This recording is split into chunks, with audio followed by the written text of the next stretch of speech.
शातिर, फुर्तीले, उसूल वाले, सम्मोहन शक्ति से लैस और रहस्यमय तरीके से कभी न हाथ आने वाले, ये हैं दुनिया के सबसे कुख्यात चोर। बैंक डकैती, हीरे जवाहरातों की लूट, म्यूजियम में बेशकीमती चोरी और विश्व प्रसिद्ध ठग, ये वह शख्सियतें हैं जिन्होंने कलाकारों की तरह चोरियां की और जादूगरों की तरह गायब हो गए। आने वाले कुछ मिनट्स आपकी सोचने समझने की शक्ति को चैलेंज करने वाले हैं, तो बने रहिए हमारे साथ इस वीडियो के अंत तक। सब्सक्राइब करें हमारा चैनल और लेटेस्ट वीडियोस के लिए बेल आइकन को क्लिक करना ना भूलें। Number 5, society general bank robbery, France. सन 1976 फ्रांस का नामी बैंक सोसाइटी जनरल 2 दिन की फेस्टिवल छुट्टी के बाद खोला जाता है। जैसे ही कर्मचारी अंदर घुसते हैं तो 400 लॉकर टूटे हुए नजर आते हैं। जब लूट की रकम का एस्टीमेट बनाया जाता है तो लगभग 60 मिलियन फ्रैंक्स, जिसकी वैल्यू आज के हिसाब से अरबों रुपए होंगी, की चोरी हो जाने का पता चलता है। उस दिन लुटेरों ने फ्रांस के इतिहास की सबसे बड़ी बैंक रॉबरी की थी और दीवारों पर लिख दिया था, without weapons no hatred no violence.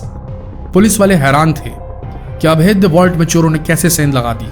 बेहद मेहनत के बाद चोरी करने वाले गैंग के एक मेंबर की एक्स गर्लफ्रेंड के टिप पर पुलिस ने कार्रवाई की और उसे अरेस्ट किया। 3rd डिग्री टॉर्चर के बाद चोरों के गैंग के सदस्य ने सब उगलना शुरू किया और सारे गैंग मेंबर्स पकड़े गए, जिसमें चोरी का मास्टरमाइंड अल्बर्ट स्पाजियारी भी पकड़ा गया। अल्बर्ट स्पाजियारी बेहद कुशाग्र बुद्धि वाला व्यक्ति था, जिसने मात्र अपनी गर्लफ्रेंड को इम्प्रेस करने के लिए अपने जीवन की पहली चोरी की थी और जेल की हवा खाकर जब बाहर निकला तो सेना में भर्ती हो गया था। सेना से रिटायर होने के बाद उसने अपना खुद का फोटो स्टूडियो खोला था और आम जिंदगी जी रहा था, पर कहीं दिल में उसके कुछ बड़ा करने की आग धधक रही थी। अल्बर्ट स्पाजियारी फेमस होना चाहता था और रईसों की जिंदगी जीना चाहता था, तो उसने फ्रांस के नामी सोसाइटी जनरल बैंक को निशाना बनाने का सोचा, जिसे लोग अभेद्य सोचते थे क्योंकि वहां की तिजोरी अंडरग्राउंड थी। अल्बर्ट स्पाजियारी ने इस बात का अंदाजा लगाया कि इस बैंक में सेंध लगाने के लिए उसे सीवर सिस्टम का इस्तेमाल करना होगा और वहां से एक सुरंग खोदनी होगी जो सीधे बैंक की वॉल्ट रूम में खुले। उसे डर था कि बैंक स्ट्रांग रूम में किसी प्रकार का ध्वनि चलित सेंसर न लगा हो।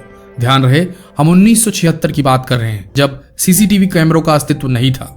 बैंक के अलार्म सिस्टम को चेक करने के लिए अल्बर्ट स्पाजियारी ने एक बेहद यूनिक तरीका निकाला। वह बैंक गया और वहां एक लॉकर ली, जिसके अंदर उसने एक बेहद ताकतवर अलार्म घड़ी रख दी और अलार्म का समय आधी रात का सेट कर दिया। पर जब दूसरे दिन उसने पता किया तो बैंक वालों को भनक तक नहीं लगी थी।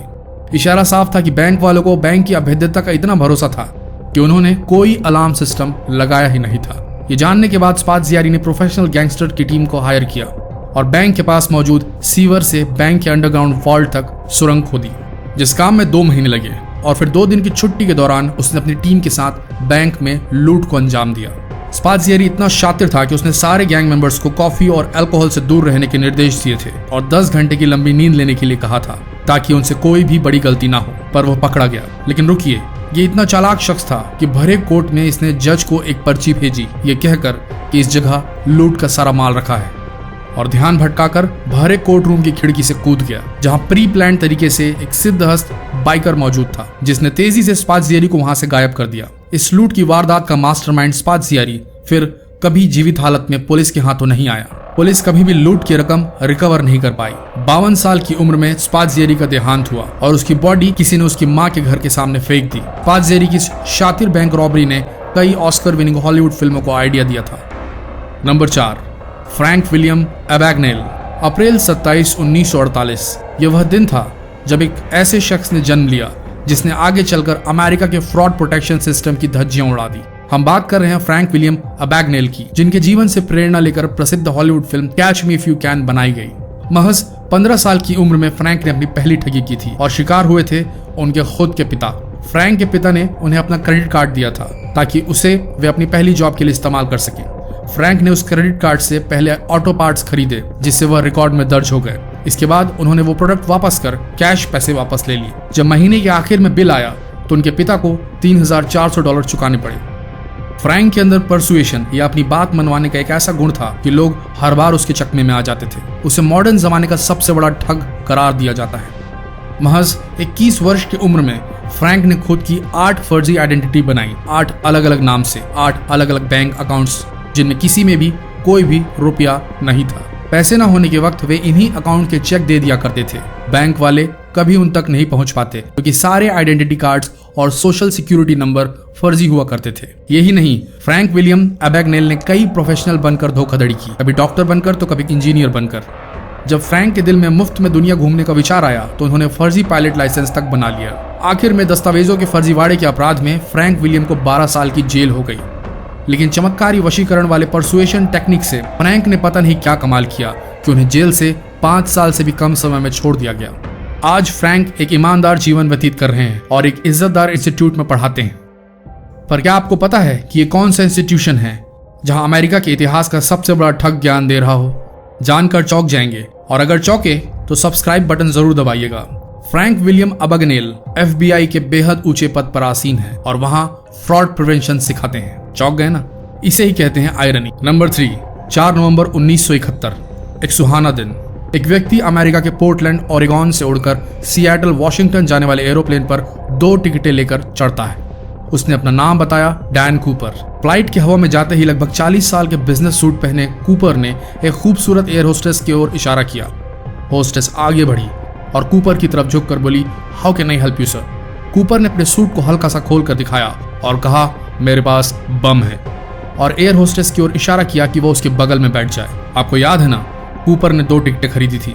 उसके बाद कूपर ने जो किया वह अमेरिकी एविएशन इतिहास का अब तक का सबसे मुश्किल, हल नहीं किया जा सकने वाला एकमात्र प्लेन हाईजैकिंग कांड था। कूपर ने बड़े ही स्मार्ट अंदाज से सारे इंस्ट्रक्शन अपने बगल बैठी सुंदर एयर होस्टेस के माध्यम से न सिर्फ पायलट और क्रू तक पहुंचाए, बल्कि सीट पर बैठे बैठे ही सिएटल के एयर ट्रैफिक कंट्रोलर तक अपना मैसेज भी पहुंचा दिया। सिर्फ यही नहीं, कूपर ने $2 लाख की फिरौती की डिमांड रखी हाईजैक प्लेन में बैठे सारे यात्रियों और क्रू को जिंदा छोड़ने के लिए।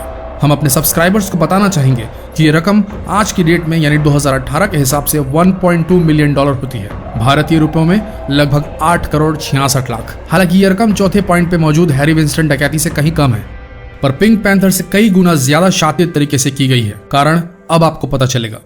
हवा में कई हजार फीट की ऊंचाई पे कूपर ने न सिर्फ अपनी सीट से बिना उठे पूरे प्लेन को अपने कब्जे में ले लिया था, पर जो एयर होस्टेस से घोषणा उसने कराई उसमें कहीं से भी यात्रियों को ये नहीं पता चलने दिया कि हाईजैकर असल में कौन है। कम से कम तब तक तो नहीं जब तक उन्हें सिएटल एयरपोर्ट पे उतरने से रोक दिया गया।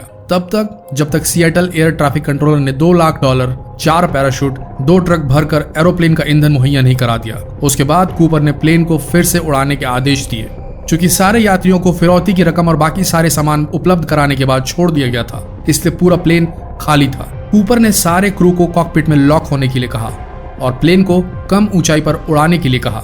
जैसे ही प्लेन नेवाडा के ऊपर उड़ान भरने लगा तो कॉकपिट में बंद पायलट को स्क्रीन पर प्लेन का दरवाजा खुलने की वार्निंग दिखाई दी। चूंकि प्लेन का दरवाजा खुला था सो क्रू मेंबर्स वापस यात्रियों वाले कैबिन में घुस नहीं सकते थे और प्लेन को जैसे तैसे नेवाडा हवाई अड्डे पे ऐसे ही उतारा गया। जब प्लेन की चेकिंग की गई तो पैसों से भरे बैग और 2 पैराशूट गायब थे। कूपर प्लेन से कूदकर भाग चुका था। पायलट की तुरंत जानकारी देने के बाद भी और नेवाडा के चप्पे चप्पे को छानने के बाद भी कूपर का आज तक कोई पता नहीं चल सका और आज तक ये गुत्थी नहीं सुलझ पाई है। आखिर कहाँ गया कूपर? फिरौती की रकम कहाँ गई? अब तक जिस नाम से इस शख्स को हम संबोधित कर रहे हैं, क्या वही उसका असली नाम था? कुछ भी पता नहीं चल सका। ये इतिहास के सबसे शातिर तरीके से की गई प्लेन हाईजैकिंग मानी जाती है और डीबी कूपर की मिस्ट्री के नाम से इंटरनेट और दुनिया भर में मशहूर है। कई थ्योरिस्ट ने यह तक कह दिया कि डीबी कूपर एक टाइम ट्रैवलर था। कुछ ने कहा कि वह परग्रही था, पर सच्चाई यह है कि वह एक शातिर चोर था। Number 2, garden museum art theft. ये वाकया है 18 मार्च 1990 का अमेरिका का इसाबेला स्टीवर्ट गार्डनर म्यूजियम, जहां 2 पुलिसमैन पहुंचे और वहां के गार्ड पर चोरी की कंप्लेन मिलने का इल्जाम लगाया। दोनों पुलिस वालों ने गार्ड को हिरासत में ले लिया। बाहर बैठा दूसरा गार्ड ये सब देख रहा था। तभी पुलिस वाले बाहर आए और उस सहायक गार्ड को भी हथकड़ियां लगा दी। दोनों गार्ड अब बाहर हथकड़ियों में बंधे थे और कई घंटों तक बंधे ही रहे, तब तक जब तक उन्हें पता नहीं चला कि म्यूजियम पे सचमुच डकैती पड़ी है और डकैती उन्हें हिरासत में लेने वाले पुलिस वालों ने ही डाली थी। $1 बिलियन यानी $1 अरब के 1/3 कीमत वाली पेंटिंग्स पुलिस वालों की भेष में चोरों ने पार कर दी थी। पुलिस वालों की भेष में वह शातिर चोर ही थे जिनका आज तक पता नहीं लगाया जा सका है। आर्ट फॉर्म चोरियों में यह हुई आधुनिक युग की सबसे बड़ी चोरी थी। नंबर 1, हैरी विंस्टन डकैती।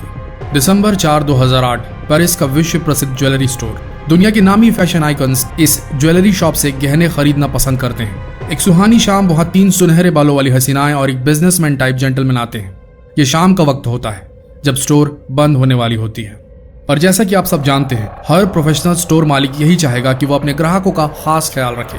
सो स्टोर बंद होने का समय होने पर भी स्टोर मैनेजर इन बेहद पॉश दिखने वाले ग्राहकों को अपनी पसंद की ज्वेलरी खरीदने का मौका देता है। पर तभी सुनहरे बालों वाली इन महिलाओं में से एक अपने बैग से 357 कैलिबर वाली गन निकाल लेती है। दूसरी महिला अपने हाथ में हैंड ग्रेनेड ले लेती है।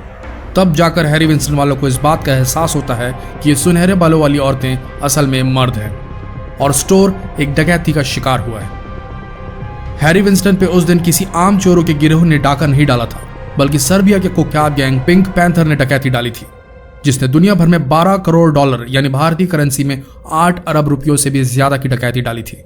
उस दिन 15 मिनटों में पिंक पैंथर गैंग ने हैरी विंस्टन स्टोर से बेशकीमती डायमंड, रूबी और पन्नों का वह कलेक्शन लूटा था जिसकी कीमत $108 मिलियन आकी गई थी। आज तक इस गैंग का पता किसी को नहीं चल सका। सर्बियन पिंक पैंथर गैंग कानून के लंबे हाथों को गच्चा देने में कामयाब हुआ। अगर इस वीडियो का भाग 2 देखना चाहते हैं तो कमेंट सेक्शन में लिखें। अगर इन 5 रॉबरी इवेंट्स में से किसी इवेंट पर डिटेल्ड वीडियो देखना चाहते हैं तो कमेंट सेक्शन में जरूर लिखें। तो फिर मिलते हैं एक और इंटरेस्टिंग वीडियो के साथ। धन्यवाद।